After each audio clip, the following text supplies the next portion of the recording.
The EU elections were about 4 months ago and I voted for, you guessed it, UKIP. Now I've changed a bit, I'm in a better place now, but it brings the question as to whether if you are a libertarian, should you vote UKIP? My views on UKIP, as Obama would say, have been evolving.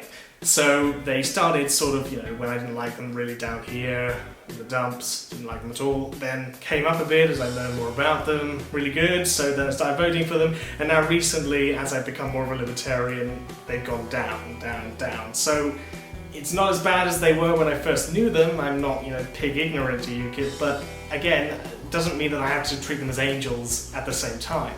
So UKIP put themselves forward sometimes as a libertarian party, but I'm really quite skeptical about that. I mean, yeah, sure, in terms of the UK sphere, maybe they're the best we have to offer, but if you notice, they never really tend to ever wear it on their sleeve. It's always kind of kept hidden.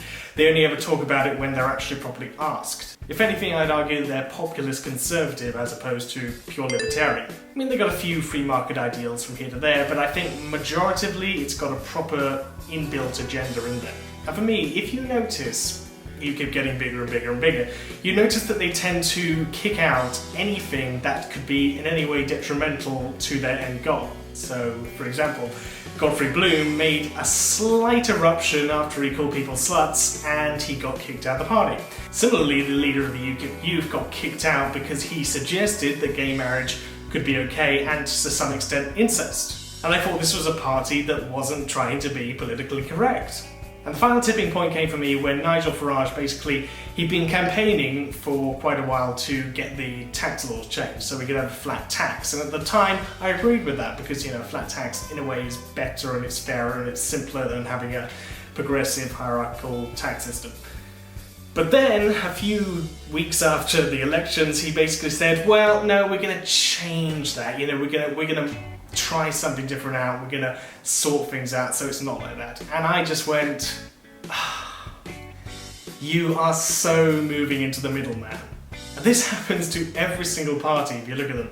They start out really radical, they start out really anti-PC, they're getting all of the ones from the fringes to join them, and then slowly, as they get bigger and bigger and bigger, and they have to attract a wider audience, they start to become more politically correct and more against their original agendas. So they start saying, well, yeah, actually, we'll be a little bit more tolerant on immigration. Oh, yeah, we'll be a bit more this and that. Oh, yeah, we'll be a bit more, we'll give taxes to that organisation. Oh, we'll do this and that. And it's just like, where are your standards? UKIP is the one who keeps on going around saying that the other parties don't have standards and they change them and stuff. And I just think, yeah, now that I've seen this tax reform thing and now that I've seen them kick a load of members out of their party, yeah, I'm starting to think that you're becoming a bit like that too, Nudge. So should you vote for UKIP if you're a libertarian? I'd argue, just give it a miss. Just don't vote. Because at the end of the day, all parties have to conform to this small little section of what we call politically correct. Realistically, government continues to grow, and no matter what, it's going to do policies that no one is going to like. They're going to break promises, and they're going to take advantage of certain situations. I mean, oh, bloody hell, David Cameron, I will give you a referendum on the EU once I get a second term. I mean, can you believe the cheek of some of these people? Voting isn't that special. You go in, you put a piece of paper into a box, you go out. There's no patriotism to it.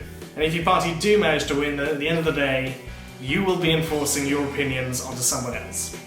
So just go out, spread the word about libertarianism, raise a family, raise your kids to be libertarian. Just do anything that doesn't require force. Because at the end of the day, that's kind of what voting is.